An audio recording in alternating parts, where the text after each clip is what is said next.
penjadwalan proses. Untuk memaksimalkan penggunaan CPU, maka dibutuhkan penjadwalan proses. Nah, di penjadwalan proses ini akan dipilih sebuah proses dari proses-proses yang siap untuk dieksekusi oleh CPU. Nah, tujuannya adalah memelihara antrian penjadwalan proses. Kemudian untuk memelihara antrian penjadwalan proses ini terdapat beberapa item. Yang pertama ada antrian job, yaitu sekumpulan proses-proses yang ada pada sistem. Jadi keseluruhan proses yang ada dalam sistem yang sedang berjalan itu masuk ke dalam antrian job. Kemudian ada antrian ready atau ready queue. Ini adalah sekumpulan proses yang ada di memori utama yang siap untuk dieksekusi oleh CPU. Ada antrian device. Ini adalah sekumpulan proses yang menunggu perangkat I/O tertentu. Proses-proses ini umumnya proses yang berjalan itu akan bermigrasi atau berpindah-pindah dari suatu antrian ke antrian yang lain. Misalnya dari antrian job ke antrian ready, kemudian pindah lagi ke antrian device, kemudian masuk lagi ke antrian ready lagi, dan seterusnya. Nah, ini adalah diagram pengantrian. Di sini digambarkan antrian ketika sebuah proses pertama kali dieksekusi, proses akan masuk ke antrian ready. Nah, di sini proses dalam kondisi ready. Ketika sudah dijadwalkan ke CPU, proses akan masuk atau dieksekusi oleh CPU. Bisa saja setelah selesai dieksekusi, proses berakhir.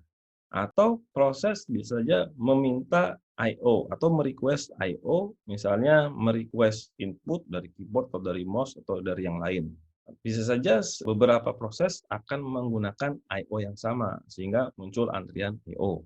Nah, ketika I/O sudah didapatkan, maka proses akan masuk ke antrian ready kembali. Atau bisa saja setelah dieksekusi oleh CPU, proses akan membentuk proses baru yang disebut sebagai proses anakan. Nah, ketika proses sudah membentuk proses child atau proses anakan, proses akan masuk kembali ke antrian ready. Atau setelah dieksekusi oleh CPU, proses bisa saja menunggu interrupt dari timer atau dari I/O atau dari program.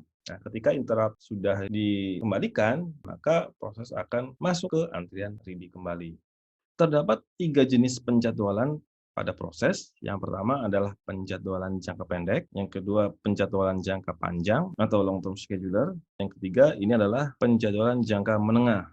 Penjadwalan jangka pendek ini adalah penjadwalan untuk menyeleksi proses-proses yang siap dieksekusi oleh CPU dan mengalokasikan CPU untuk salah satu proses yang dipilih tersebut. Nah, penjadwalan ini sering juga disebut sebagai CPU scheduler atau penjadwalan CPU. Nah, setelah sebuah proses terpilih dari antrian, maka proses tersebut akan diteruskan ke CPU untuk dieksekusi. Penjadwalan ini terjadi di antrian ready ya, untuk memilih proses-proses yang sudah siap dieksekusi oleh CPU. Dalam sebuah sistem, antrian ini bisa saja merupakan satu-satunya penjadwalan yang sedang terjadi pada sistem. Karena proses-proses yang sedang berjalan itu mungkin saja semuanya sedang berkumpul di antrian ready. Penjadwalan ini boleh dibilang penjadwalan yang sangat cepat karena sering dipanggil dan memang harus dengan cepat untuk dipilih. Karena kalau terlalu lama, efek yang didapatkan oleh user adalah program akan terasa lambat.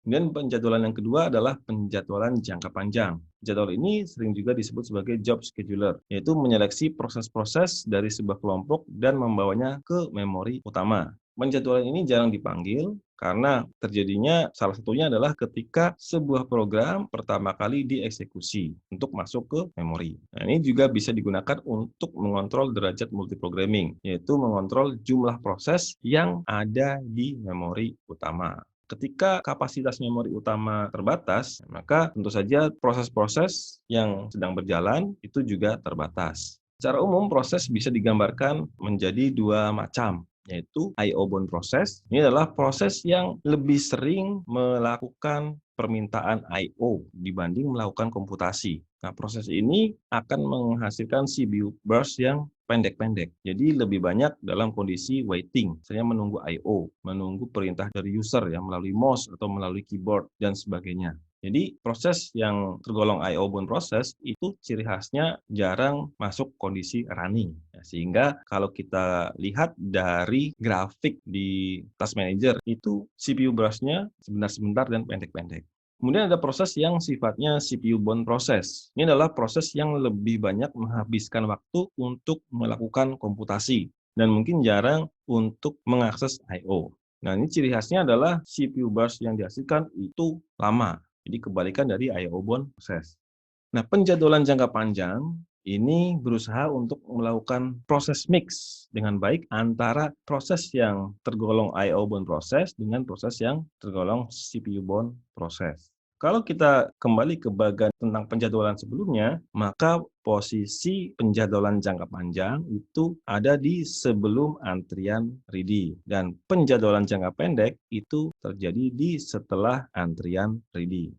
Penjadwalan yang ketiga adalah penjadwalan jangka menengah atau medium term scheduling. Penjadwalan ini dapat ditambahkan jika derajat multiprogramming itu perlu diturunkan atau diperlukan penurunan derajat dari sebuah proses yang berjalan di sistem operasi yang sifatnya multiprogramming. Jadi dalam sistem ini proses yang di memori itu bisa dihapus kemudian disimpan ke dalam storage atau disk. Tentu saja ketika proses sedang tidak dalam kondisi running. Kemudian ketika proses tersebut akan dieksekusi atau akan masuk kondisi running, maka proses yang ada di storage tersebut dikembalikan kembali ke memori utama. Nah, hal ini sering disebut sebagai swapping. Penjadwalan ini terjadi di setelah eksekusi dari CPU. Nah, bisa saja setelah eksekusi CPU, proses masuk dalam kondisi waiting yang sangat panjang misalnya, atau tidak membutuhkan running dalam waktu yang cukup lama, proses tersebut akan di-swap out, yaitu dipindah dari memori utama ke storage atau media penyimpanan, misalnya ke hard disk. Kemudian ketika akan masuk kondisi running atau dibutuhkan, proses akan di-swap in, itu dikembalikan ke memori kembali, dan proses masuk dalam kondisi ready. Nah, ini adalah penjadwalan jangka menengah.